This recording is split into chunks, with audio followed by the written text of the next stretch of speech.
Welcome back, friends. After Aishwarya dealing with domestic issues, I, Abhishek Kapoor, and Niranjan with me are back filling in for Arnab Goswami. He's, of course, back tomorrow.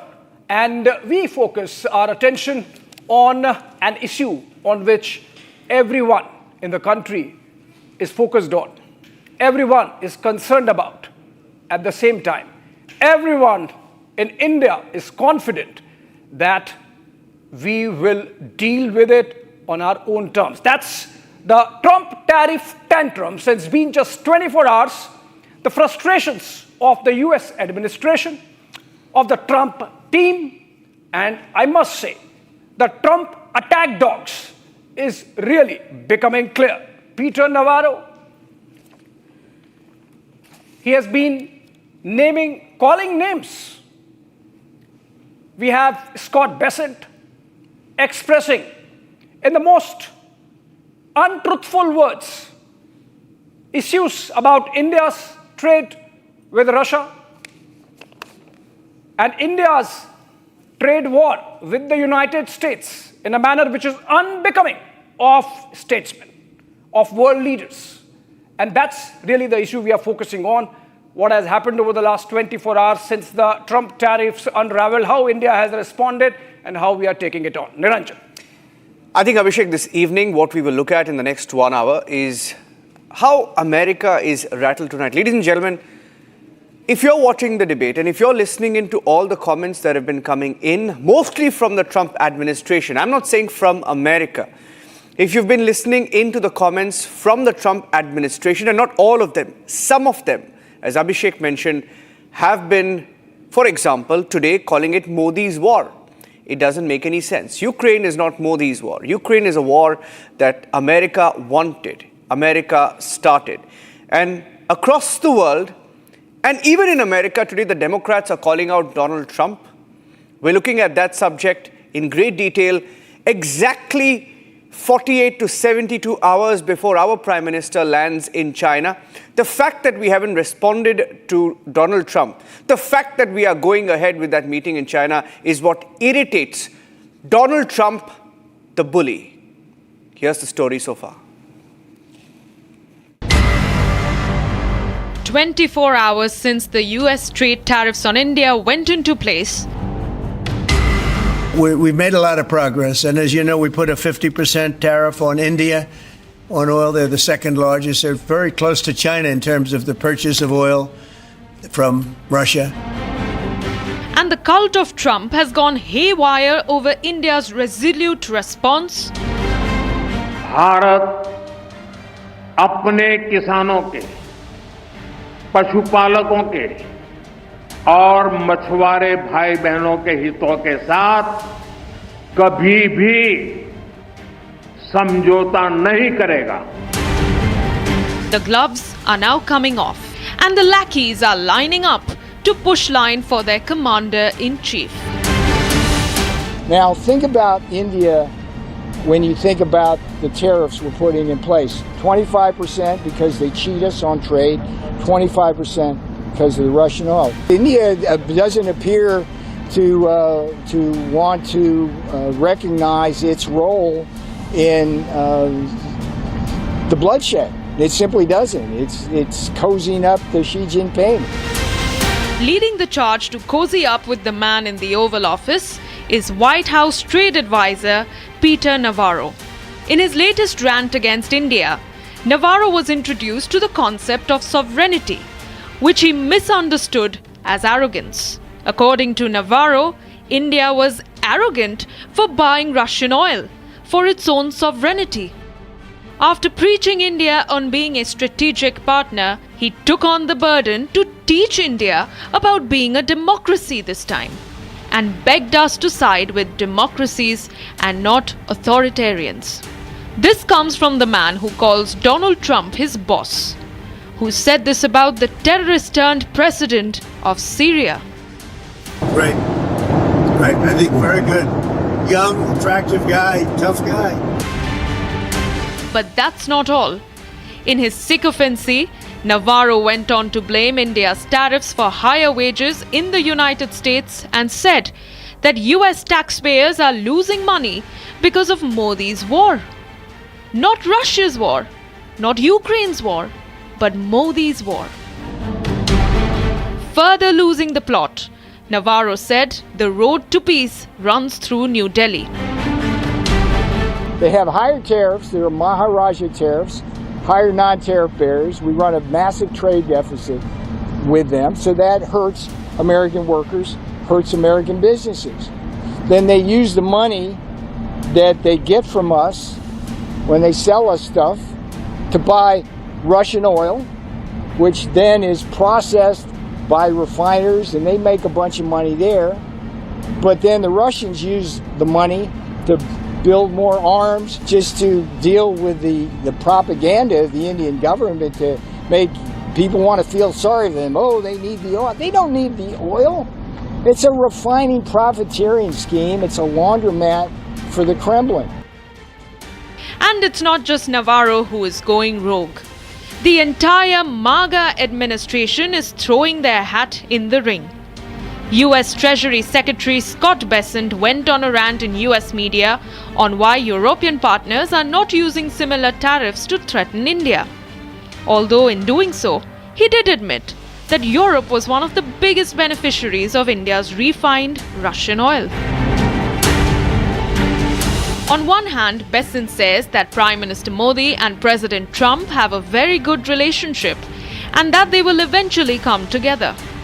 But on the other, US Commerce Secretary leading the negotiations attacks the H-1B visa system, of which India is a leading beneficiary. It was only after the remarks of US Director of National Economic Council Kevin Hassett that it became clear that this was never about Russian oil. The Indian intransigence about opening their markets to our products. And so I think that when you're looking at trade negotiations, one thing I think we've all learned is that you need to keep your eyes on the horizon and recognize that there are going to be ebbs and flows in things before we reach the final position. And if the Indians don't budge, I don't think President Trump will either. According to Hassett, Indians are intransigent to open up their markets for US products, further adding that if India doesn't budge, so won't Trump. This did not stop Peter Navarro from doubling down on his desperate pitch. He even went on to say that if India stops buying Russian oil, Trump would cut the 25% tariff tomorrow. Amidst this, good news continued to pour in for India. As per latest economic reports, India is expected to become a $20.7 trillion economy by the year 2030 in purchasing power terms. If all things go right, India may even become the second largest economy in purchasing power parity terms by the year 2038, reaching a staggering $34.2 trillion mark, surpassing even the United States to take the second spot on the podium. So let the battle begin. It's US words versus India's action.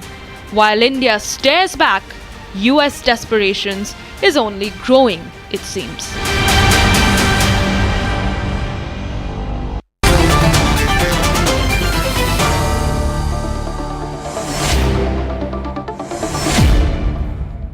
Joining us on the debate this evening on Trump's tariff as it gets more and more bizarre, we have Ambassador Deepak Vora. He's a former diplomat. Hi, Ambassador. Good to see you. Good to have you with us. Aina Tangin will be joining us, a China expert. We will have Maxim Kuznetsov from Moscow. He's not live yet. I have Greg Swenson, who's live with us. He's live from London. He's a media commentator on geopolitics, economics. I have Alexander Shazan, who will be joining us soon, along with Michael Kugelman. I have Anand Ahuja, though, who's joined us already. He's a Republican, co-founder Indian Americans for Trump, joining us live from New York. Okay, let me start with you, Deepak Vora. There is this man called Navarro, okay? This Navarro likes to just, rant, right? I was going to say something much worse, but okay, let's stop at rant, okay? Now, this guy goes on, he calls it Modi's war. I was shocked that he called it Modi's war. Ambassador Vora, this question is for you. Now, here's something that we have at hand. The US has spent about roughly $131 billion on Ukraine's war. They egged on Ukraine to start the war. They wanted Ukraine to bomb Russia. They wanted Ukraine to go to war. We all know that. Now, they're the ones who have given Patriot missile batteries, NASAM systems, over 3,000 missiles, 200 plus 155 millimeter howitzers, 3 million rounds, 40 plus HIMARS, 10,000 javelins, 10,000 Tau missiles, 31 Abrams tanks, 300 Bradley fighting vehicles, 1,300 armored personnel carriers, 5,000 Humvees, 20 Mi-17 choppers. They want jets to go. And this man called Navarro says it's Modi's war. What is he smoking, Ambassador Vora? Malana cream. Well, thank you very much. Right. Always a pleasure to be with you on your channel and to have so many other distinguished people. I've just returned a little while ago from the most beautiful part of the world called Leh in Ladakh, where I was privileged to sit with His Holiness the Dalai Lama. And by the way, the people around him, some of the senior monks, are very interested in what's going on between India and the United States. Now, as far as Mr. Bizarro is, not Bizarro, what is the fellow's name? Navarro. That's right. So as far as Mr. Navarro, whatever his name is, so which prime minister, which leader of a government actually went both to Moscow and to Kiev to ask their leaders, now shut up and stop fighting, saying this is not an era of war, this is an era of peace. You recall? I think the person who went there and spoke to both of them was a person called Narendra Bhai Damodar Das Modi. Mr. Navarro has obviously never, Mr. Bizarro has obviously never heard of him. So we were the ones, the only country, which said, guys, stop fighting, start talking. And then he says that it's Modi's war. Well, thank you very much. If it is, and the road for peace passes through New Delhi, I'll be jumping up and down. I'll be doing the triangle dance. I mean, then I control the world. Thank you very much, Mr. Navarro. He's not just smoking something, he's drinking and eating and doing all kinds of things. He's given me a massive compliment that I thought Trump was going to stop the war in 24 hours. Now I can do it. Thank you very much. So, sir, we all know that this is arrant nonsense. But at the same time, I don't think they have the courage to tell the president, we call this the echo chamber, that, Mr. President, what you're doing is harming America's interest. I don't think anybody is telling him that. Nor will he listen, even if they did, because they had earlier agreed to a trade deal with India, then they cancelled it and so on. So my own feeling, sir, is this is only the beginning. The party is just starting. They're going to try and get tough. They're going to see if we will bend. One is Trump's personal thing that Prime Minister Modi didn't come to Washington when I invited him, when we were all returning from Canada. The other thing is he hasn't called me like all the other big fellows have come to me on bent knees and said, Uncle Donald, please forgive us. You know, there's a personal element. And then, of course, he knows that India is big. And if Russia, India and China, politically, we don't trust the Chinese, neither do the Russians. They come together economically, we have major power block. Now, sir, I'll conclude simply by saying that people tell me that the Americans, the present administration, have double standards. No, I don't think so. They have triple standards. One for the poor Europeans who succumb to everything that Donald Trump says. They may deny it. The second is for the rest of the world. And the third is for the Americans themselves who are being had. That's an American expression. They're being told that he's going to make America great again. He's probably going to make America alone again. But he won't listen, sir. So we're in for some interesting times. And I, as a diplomat, will be watching very carefully. My visa to the US, I don't know what they'll do to it. But certainly looking forward to visiting my grandkids later in the year. Nevertheless, I rest my case. Yeah, Ambassador, Trump is anyway there for another 3 years. 3.5 years, he would anyway become lame duck by 2.5 years, but we don't know. Greg Swenson with us now, media commentator, geopolitics and economics. Greg, just some basic economics before I give you the floor. The charge against India is that we are making money and we are financing the war of President Putin by giving him the money. Now look at the numbers. In 2023, India exported petroleum products worth $97 billion. In 2024, the figure came down to $85 billion. So the amount of money and majority of the exports of petroleum products from India are to Africa, African countries. Greg, please tell us, the math does not add up. The geopolitics does not add up. Can you see, or can't you see, the kind of very motivated, dishonest campaign that the Trump administration has launched against India? Well, I don't agree that it's dishonest. I think the numbers don't lie. And you brought up, there's a couple of things you can look at, one of which the Treasury Secretary mentioned yesterday, that it's one thing for China to go from importing 13% of their oil from Russia, and they've increased that slightly to 16%, whereas India's gone from 1% to 42% of their supply. So I think that's, it's the delta, it's the change that's probably annoying to President Trump and others in the administration. So, there's other places to buy oil, that's for sure. The U.S. is the biggest oil producer in the world, or energy producer overall in the world. So, we would like to be trading more with our allies, not less. There is a restructuring of the trade system. There's no doubt about that. And one of the things that I think both of you have pointed out is that, this administration is not afraid to use trade and economics as a way to get to peace, to geopolitical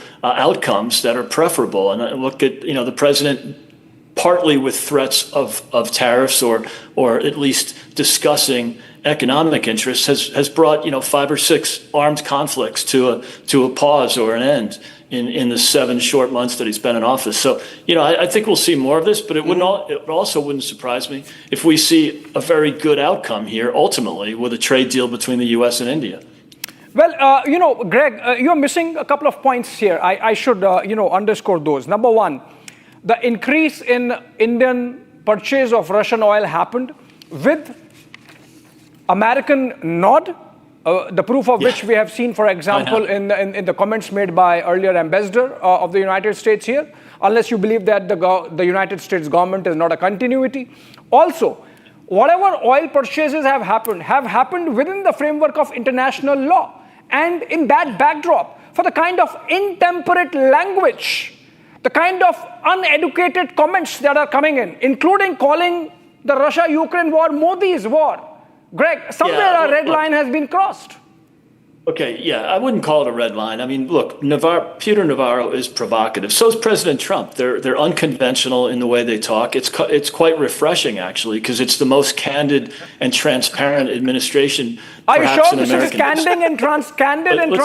This is not kind of throwing a wrecking ball at the larger India-United States relationship?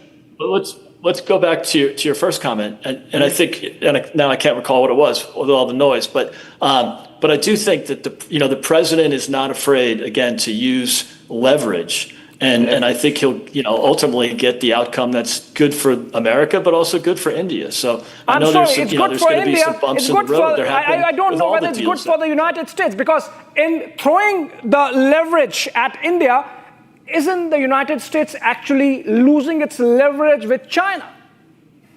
Yeah, that's a good point, because we're negotiating actively with China right now. They are, like it or not, a huge trading partner of the U.S. So I think, sorry, I missed your first question or your first point in this little outburst. No, there's no outburst, Greg. There is no outburst. It's you are saying you are saying that what Trump and his team does is innovative and transparent. So we are being innovative here in our debate and adding that kind of chutzpah there in whatever we are having a conversation on. So the point, Greg, is the point, Greg, I'm making is, and to which you did not respond to, is that haven't the Americans in taking the kind of hectoring tone they have taken vis-a-vis India, losing their leverage with China? No, I think they're negotiating with China right now. I think ultimately we're going to fix the imbalances that we've had with China. We've had slight imbalances with India. It's not quite as extreme, but I think that the massive trade deficit we've had with China is unsustainable. Yeah. And there's other factors related to that Peter Navarro mentioned. Again, he's no longer in the inner circle of the president's cabinet, but but he is still an influence. But I do think that I thought the Secretary of the Treasury made some really intelligent comments yesterday. You might not agree with them, but I think that this is the path, and I think ultimately we will see a deal with India. Okay, so a couple of, if you heard Greg carefully, Abhishek, three things that he said. Greg, it's not an outburst, first of all. It's just that we're loving this debate, right? And we love to tear into some of the arguments being made. For example, you said you love how America is using its strength for trade outcomes. Essentially, you just justified whom we typically call a bully. Now, that's what America is doing. Trump is being a bully, right? Now, point number one. Now, the second point he said, Abhishek, he said it went from 1 to 46%, which Trump is not happy about. He also somewhere mentioned that America is the largest, supplier of oil. So, somewhere he gave away the real story. America perhaps wants us to buy oil from them. Which we don't mind. Greg, really, we don't mind buying Give us the discounts. Give us the discounts, right? Give us the discounts because we also believe in good trade. Okay. Also, shifting about 2 million barrels per day of trade from Russia to the United States takes some time. Yeah. And for Trump and his team to be hectoring like it has to be done yesterday is absolutely bad understanding of how things work on the ground. Yeah. Yeah, that's a conversation to be had. There could be a path to separating the dependency on Russian oil and shifting that over time. That's a good conversation to be had with the trading advisors for both. But are we going to have a conversation via Fox News, via the press pool of the White House, or the conversation has to happen with the trade negotiators sitting across the table? Because remember, the Americans were supposed to come, the trade team was supposed to come to India on August 25. It was postponed. So obviously, I don't understand what kind of conversation can be had with those, the press pool of White House or the manner in which every day we are getting to hear those hectoring comments coming in, be it from Scott Bessent or Peter Navarro or Howard Lutnick. Look, the other point you brought up, which I forgot, I wasn't taking notes, was about the U.S. telling India to buy Russian oil, and that is in fact true. And this is the challenge with democracy. We've had a change in administration. Biden was very hostile to the U.S. energy sector and reduced the productivity and the output from the U.S. That elevated oil prices. Gasoline prices in America shot up. It was a real political disaster for Biden. So he went around the world he begged Putin to pump more oil. This is before the invasion.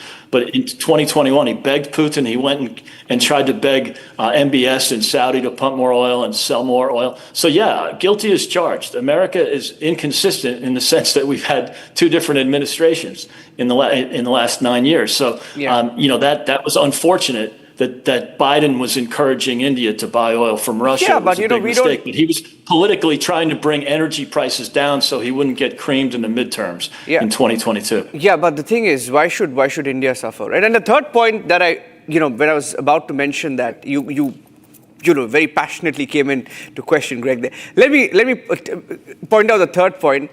Greg's had a unfairly he's had an unfairly large advantage given in the debate. He's intervened 3 or 4 times. But and the third point you made, Greg, and my question now is to Maxim Kuznetsov, who's joining us live from Moscow. Greg said numbers don't lie, Abhishek, right? Fantastic. Of course numbers don't lie. And let me give you a number that doesn't lie. And Maxim, it's interesting. And this is from the US website called USITC, right? Now the USITC points out that US imports from Russia has jumped 23% this year between January and May. 23%. So Donald Trump, for all the lecturing that he's doing with India, his country, his administration has increased trade with Russia 23%. And lo and behold, what have they imported? Fertilizers, uranium, palladium, and this data is available readily on the website. And you know what Putin did very smartly, Abhishek? When he was in Alaska on stage with Donald Trump, he said, I'm very happy to announce that our bilateral trade has gone up 20%. Who are you lecturing to, Maxim? They're doing business with Russia, right? And there were energy deals being discussed on the sidelines of that summit in Alaska. US is already discussing these energy deals while lecturing the entire world. What's the Russian take on this? So, in my point of view, India was key ally of United States in Indo-Pacific region, but this kind of measures like as blackmailing from US to India is unacceptable, because India is a rising star of world's economy, and in next 20-30 years, India will have the same share in world GDP as China now. And it is unacceptable to blackmail in India due to trade with Russia, because US also has trade deal with Russia, and it is unacceptable. So US makes India closely to China, and it is also unpredictable for this administration. We don't know why Donald Trump has this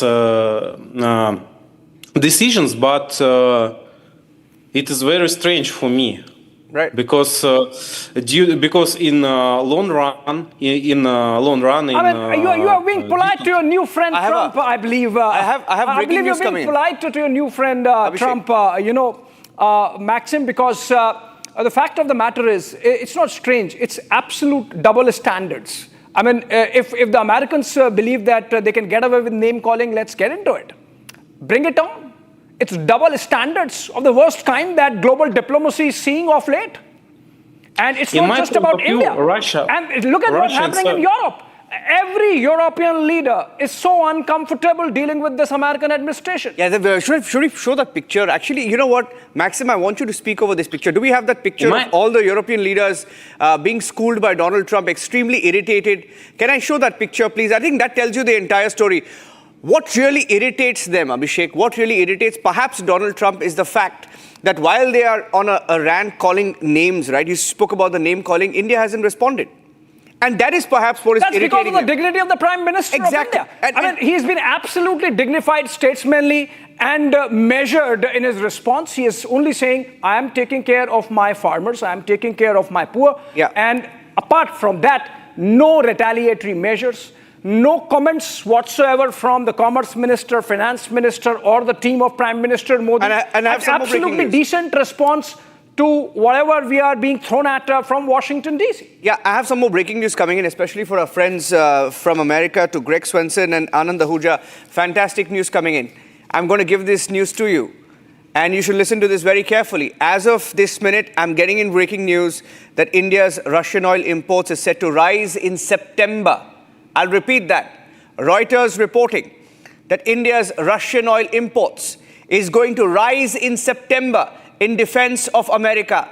You can call us names, ain't going to change nothing. My question now is to Anand Ahuja. Frustration. Yeah, they're frustrated. They're completely frustrated. I'll tell you why. And Anand Ahuja, I want to ask you this question before I go across to Tangen, right? Aina Tangen from China. There is a view in India. You know, every time Prime Minister Modi came to America, right? The Republicans, like, they rolled out the red carpet. I remember, Abhishek, you've been to America, covered a couple of bilateral visits. When I was there for the Howdy Modi visit, we went all out for the Americans. And then we did. I mean, we called him a great friend and you know, did what we could possibly for Donald Trump. And in all of this, the Indian diaspora often speaks, they want to be the bridge between India and America. And what is now being pointed out, and Ambassador Vora may agree or may not agree, you can come in later. But my question is to Anand Ahuja, where is the diaspora? Where are those Indian American leaders? Have you heard them?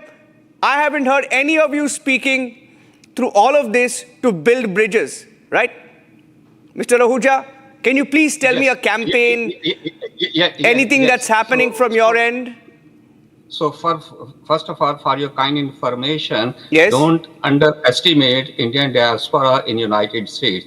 We are doing at our level whatever we can do. We may not be that vocal and in the media as you guys are, but that doesn't mean that we are not making any effort. Secondly, We are discussing all this Russian oil and this and that, but we are not discussing the root cause of the problem. You mentioned just now, and you mentioned very rightly, when Prime Minister Modi came to United States, what kind of welcome was given to Prime Minister Modi by the same Trump administration?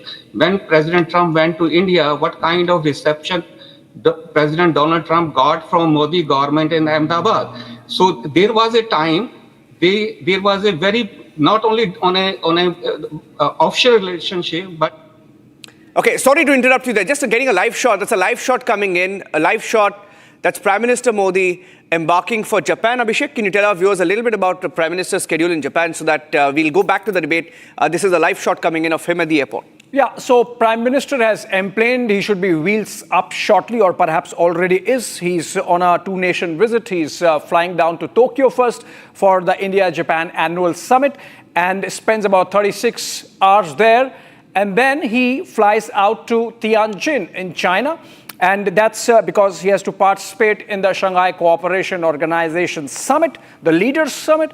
That's on the invitation of President Xi Jinping. And that's Prime Minister Modi's first visit to China since 2018. And that really gives you something about how the realignments are really shaping up on that. If I could go to Abhishek, before that, just before you can go to Ainar, I just want to give there's a statement of the Prime Minister that's come in. Yes. Statement of the Prime Minister just before he embarks on this visit. He's spoken about Xi Jinping and China. You can take that question to Ainar. He has said in his statement that is just released, during my visit, we would focus on shaping the next phase in the special strategic global partnership, which has made steady progress.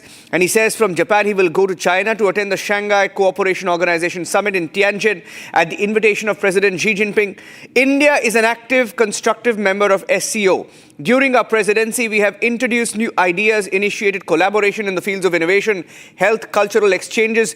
India remains committed to working with the SCO members to address shared challenges, deepen regional cooperation. I also look forward to meeting President Xi Jinping, President Putin. Yeah, absolutely. And those optics, Ainar, Prime Minister Modi, President Xi Jinping, and President Putin meeting there in Tianjin. I mean, diplomacy is a lot about optics. What do you think of those optics coming in 2 days from now?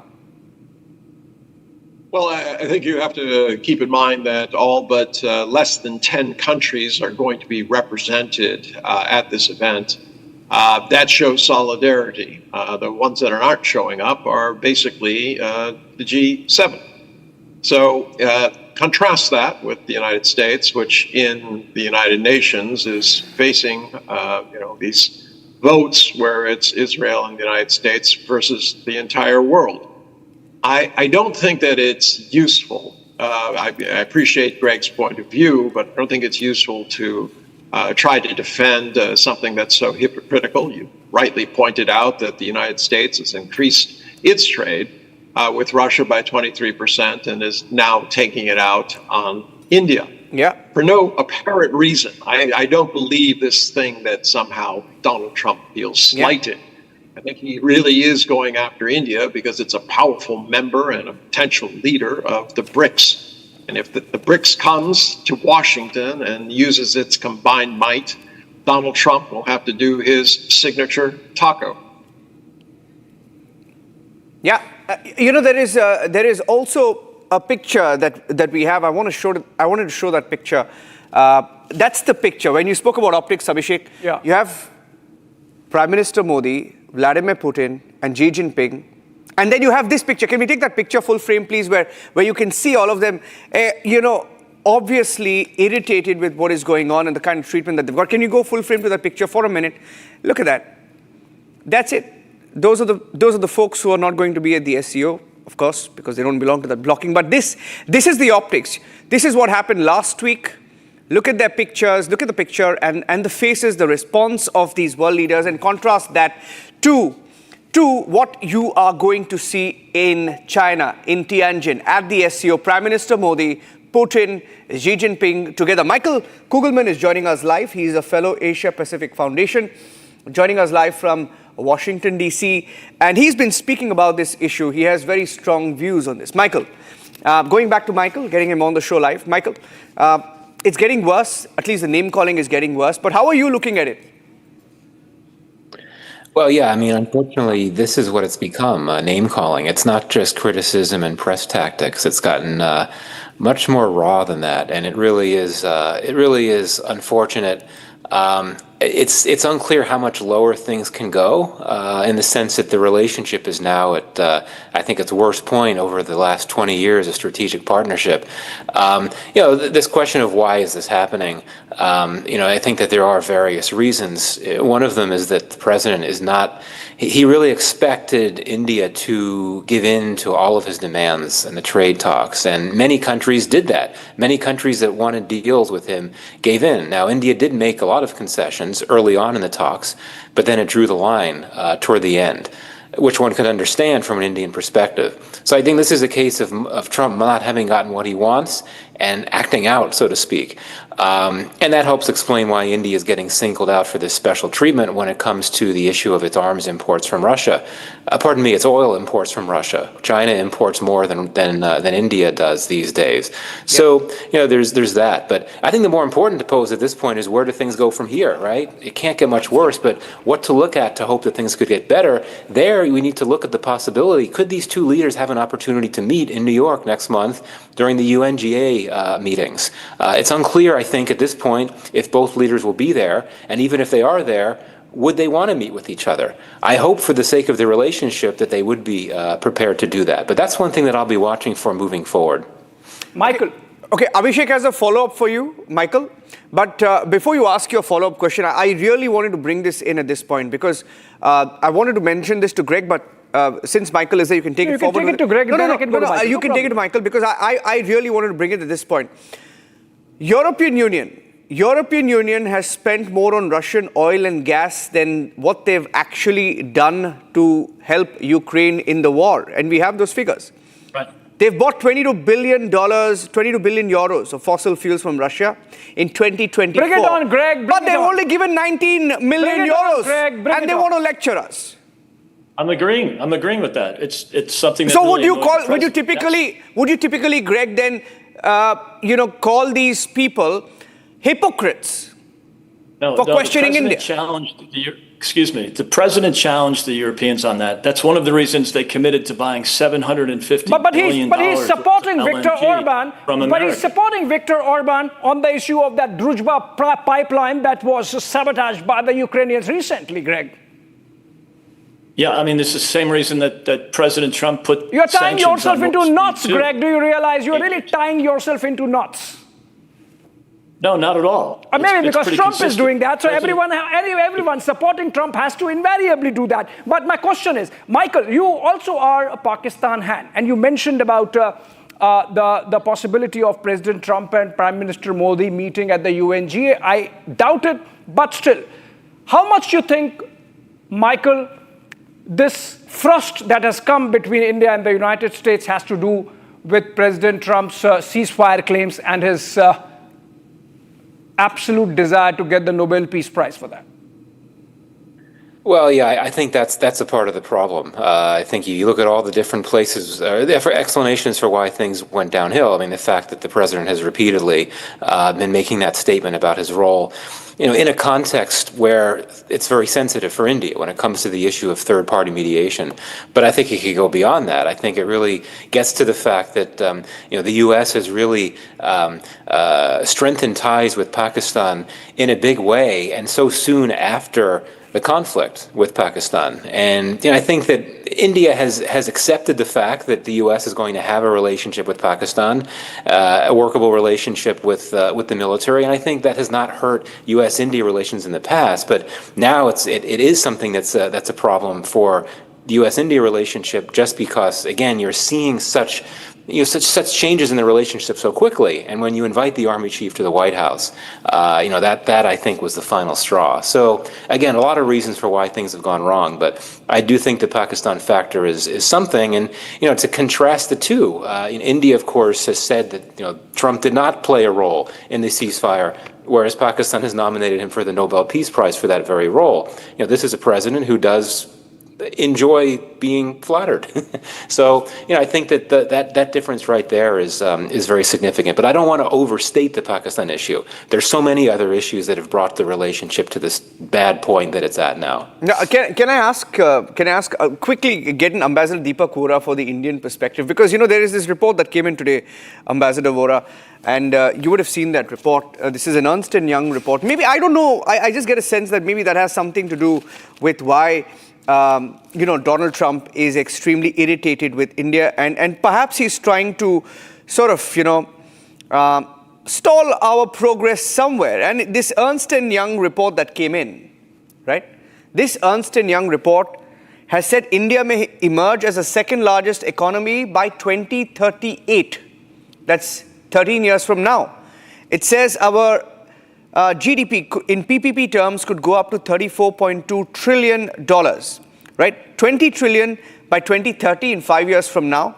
This is by purchasing power parity, and may emerge as second largest by 2038 with 34.2 trillion GDP. Now, do you get a sense that that has something to do with the way Donald Trump is responding? With the slowdown, right, of course, in America. Yeah, of course. First, to my colleague from the United States, I've served there, I've lived there. I know the diaspora is doing what they can. We don't tom-tom the stuff. We don't do megaphone diplomacy. That's not part of our system. We don't scream from the rooftops. We do it very quietly.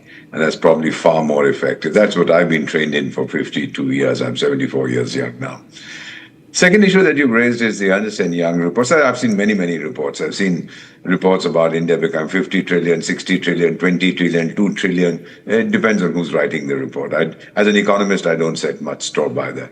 But yes, the rise of India and its global acceptability, particularly amongst the global south, that's riling some people, particularly those who would like to believe they are masters of the universe. They are not. Now, there are many people rising to challenge that. I was intrigued to see that Venezuela has mobilized its navy to clobber the American navy if it decides to intervene in that area. The Venezuelans have got 2.5 tugboats. I've been there. The capacity for defiance far exceeds the capacity of any one country for coercion. Even the smaller fellows are saying, come on, bring it on. We'll deal with you. It's exactly what the Chinese and the Philippines are going through at this point of time, with due respect to our colleague from China.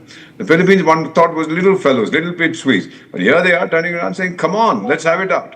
So my own feeling, sir, is that what we are seeing right now with the different images of India, all very positive. It's just the present administration in the White House, the president in the United States, committed to making America making America great again. I beg your pardon, not making America alone again, but making America great again. So I'm quite sure that they're unhappy, and unhappy that India, China, and Russia are coming together economically. We don't trust these fellows. Yeah. But this is the kind of thing that we are seeing, and that probably upsets them a little bit. It's not the way the world is ordered. Finally, sir, since the Second World War, America has been used to being number one. Don't forget that, sir. Even their international dialing code is 1. And they wouldn't like to be number 2 to anybody, least of all to a chap called Vladimir Putin. So we are going to see a lot of interesting stuff in the next few days. Exciting times lie ahead. I'm glad I'm still here. I want to take this to Alexander, because you mentioned, Ambassador Vora, you mentioned smaller countries, right? You mentioned Venezuela, Philippines. Now, here's the thing. Today, there have been 2 developments. Let me give you that breaking news update as well. Breaking news update number 1, Alexander Shajan is also joining us. Alexander is a GOP grassroots strategist. He's a Republican, also joining us live from Atlanta. Okay, so you know what Japan has done. Breaking news update number 1, Japan has also decided not to go to the negotiating table. Now, I had a breaking news update that came in. They're not sending a team, right? Yeah, they're not sending a team. Japan's trade negotiator has cancelled the US visit. Somebody just took off for Japan, right? Just took off from Delhi for Japan. All right. Okay, now the second bit of breaking news update is Australian government, and I'm guessing Australia is an ally of America. Australian minister today, right now, a few minutes back, has said, we don't support the tariffs. We don't support the tariffs. And he has also said that we want open trade and we want to diversify. Australian government has said, we want to diversify, a straight message to America. Alexander, it's not going well. Is this the view across the Republican Party? Because I don't think so. I'm sure many of them disagree with the route that Trump has taken. Well, let me break something for you, okay? The European Commission proposed on Thursday removing tariffs on imported U.S. industrial goods, part of a trade agreement with the United States that should result in retroactive cuts to the U.S. tariffs on European cars. That's my answer for that question. That's a breaking. I'll just end there. To Ambassador Vora, please visit Atlanta also when you come next time. I will host you. I would love to have you in my house. I will take you around. Nothing is going to happen to your visa. Okay. Thank you so much. So please visit us. Yeah. To my friend Abhishek Kapoorji, it is great meeting you after a few weeks, even though we talk over phone once in a while. Do you remember that November 5th night that I was going to gift you a MAGA hat? Do you remember that? Because we all were excited. We all were excited that President Trump won. We've cancelled the postal service, by the way. We've cancelled the postal service. You can't, unfortunately, send that mega hat now. Yeah, you can't send it now. We've cancelled the postal service. We don't want to do any postal service with America. I saw that, but the thing is, we all were that excited, almost seems like a different era, Alexander. But I want to come to serious stuff. You see, it's going to change, brother. No. My friend Abhishek, this is going to change. That's what Treasury Secretary Scott Bessent said. That was my next question, Alexander. Please tell us, is it going to change when the midterms come and when Trump himself is going to be under pressure from those Republicans who are going to contest that you cannot have a hostile Indian American community voting Democrats? It won't go that long, okay? Let me quote, before we were talking about what Scott Bessent was saying. Scott Bessent, what did he say? He said, there is a conflict. There is a strain. We all agree with that. There is something has happened that should have never happened, okay? Am I upset with that? Yes, I am upset with that. But let me tell you, why do we even have this discussion? Because both parties, we all are interested in having a proper conclusion for this issue. We all need a solution. Why? India and US relationship should last forever. This relationship started not for 1 or 2 years. We want this relationship to go forever, and that will happen. I can guarantee you, I have no doubt this will resolve. We heard before that. Who would do that? I mean, it's not going to be a relationship that lasts forever if what we are getting is daily hectoring, what we are getting is daily talking down, what we are getting is daily name calling, what we are getting is dog whistling, what we are getting is absolutely unethical equivalence being brought in between India and Pakistan just because President Trump wants a Nobel. I mean, slap tariff on Norway and get the bloody Nobel. I mean, why create so much havoc with the rest of the world, for God's sake? I feel that frustration. All over India. I'm glad to see that India is united. I'm so happy. Let me at this point, I want to bring in Michael. I want to go back to Michael and Einar as well. One minute. You didn't let me I'll tell you something. No, you didn't let me finish. I didn't imagine. Let me tell you something, Shazad. I never imagined, and for the last 7 to 8 years, every time Einar Tangen has come on Republic TV, it's gone badly. It's almost like it's like a Galwan kind of situation where we are at loggerheads with China. But let me tell you, something happened around Galwan and post Doklam. We boycotted Chinese goods, right? It's a different thing that we are resetting ties now, but we did decide to boycott Chinese goods. It was China's loss. 1.5 billion Indians. That's a big market, even for Americans. Please don't try us. It's your loss. Let me tell you one thing. It is going to be your loss. Michael, does it have anything to do? Finish. One minute. You have to give me. I'll come back to you. Michael, on there are reports that Trump tried to reach out to Modi at least 4 times, the Indian Prime Minister, in the last few days. I don't know, a few German media reports. That's a German newspaper. German newspaper and a Japanese media report has also cited that. That's a joke. That's a joke. 1 minute, 1 second. Calm down. It's okay, man. Calm down. It's not us saying it. It's yeah. What do you know about these reports, Michael? Anything that you've been able to pick up?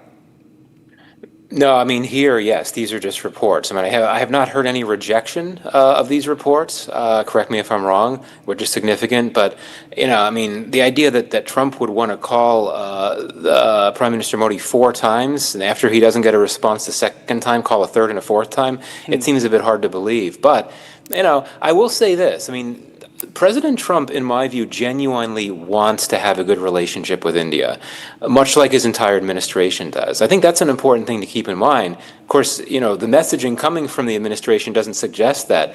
But, the first Trump administration relations with India were pretty good. I mean, there were some tough moments, there were some tensions over trade and other issues, but they were pretty good. So, I think that at the end of the day, the administration wants to make it work. But what I fear is the case is that in Washington, there's not enough recognition of how much trust has been squandered in New Delhi. I think that there's not enough of a recognition of just how badly the Indian side has reacted to what has come from the U.S. side. And whether it's a matter of not realizing or not caring, I don't know.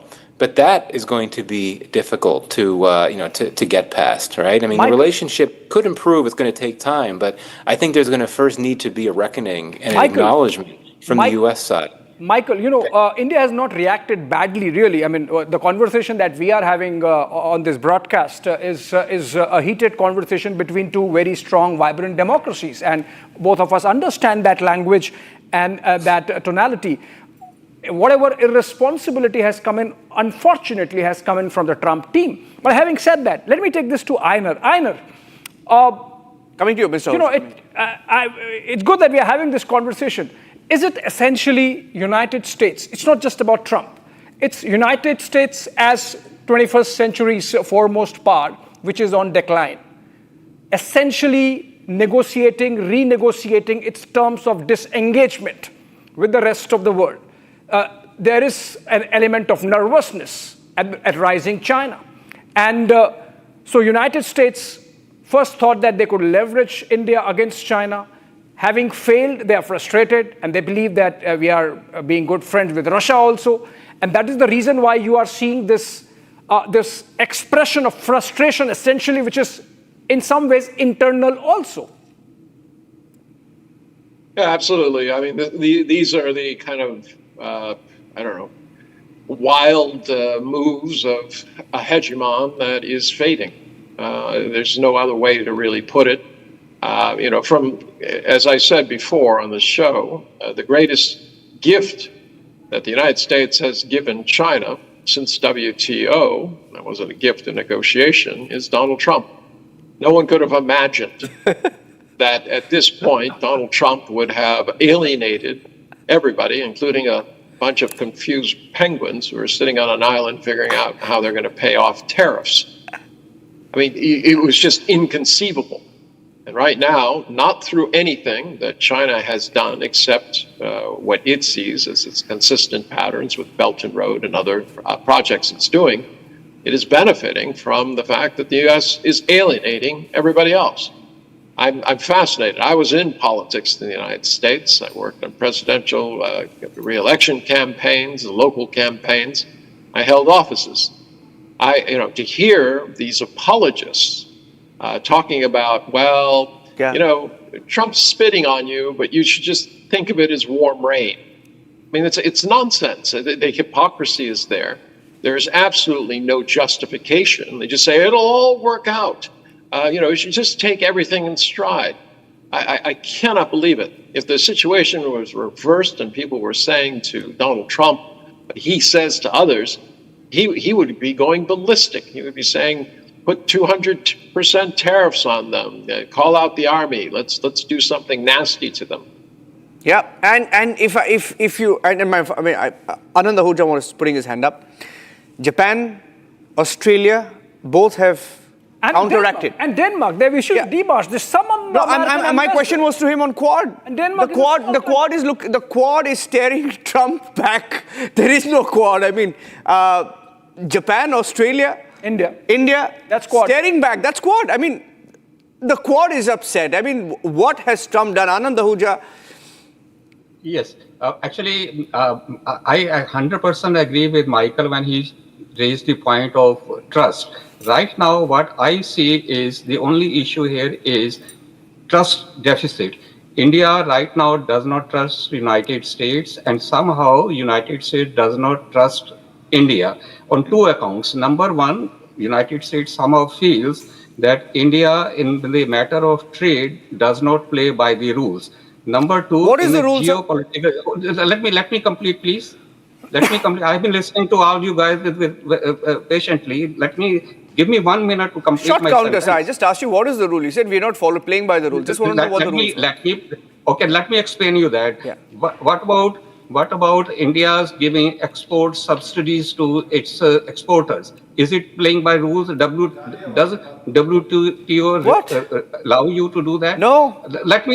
Hold on. So let me complete the second in the area of geopolitical arena, somehow United States believes right now India cannot be trusted. The only value in Sir, we can't trust you. I'm sorry, but I don't know. But Anand Ahuja, I'm sorry. I'll have to cut you there.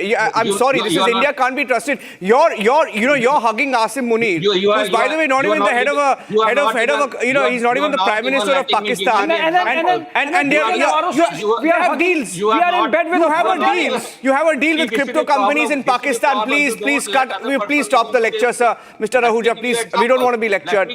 We don't want to be lectured only because I'm short of time. Ambassador Vora, Einar, Maxim, Michael, Greg, Alexander Ahuja. We'll come back. It's going to be a long weekend. Ending this conversation. Long weekend, Mr. Ahuja. Long weekend. Smile. It's a Thursday evening. We have a long weekend ahead, okay? We have a long weekend ahead. Take a break today and tomorrow. We're going to be live through the weekend. What kind of debate it is when you don't... It's a fantastic debate. Fantastic debate. Everyone's had fun. Everyone's smiling. We'll see you again. Thank you very much. Good night and goodbye. You just want to hear what you want to hear. Good night and goodbye, sir. Only because I've run out of time there, Abhishek. Fun debate. He thought it was not that great, but it will continue. It's not ending. Yeah, it's not ending. The trade war is not ending, and we'll keep coming back to the debate. Thanks for watching, friends. Okay, so big weekend. Prime Minister's taken off for Japan. We will be live from China. Shawan is live from Tianjin. It's the Modi-Xi Super Summit. Stay tuned for the biggest coverage, like always, on Republic. Thanks for watching.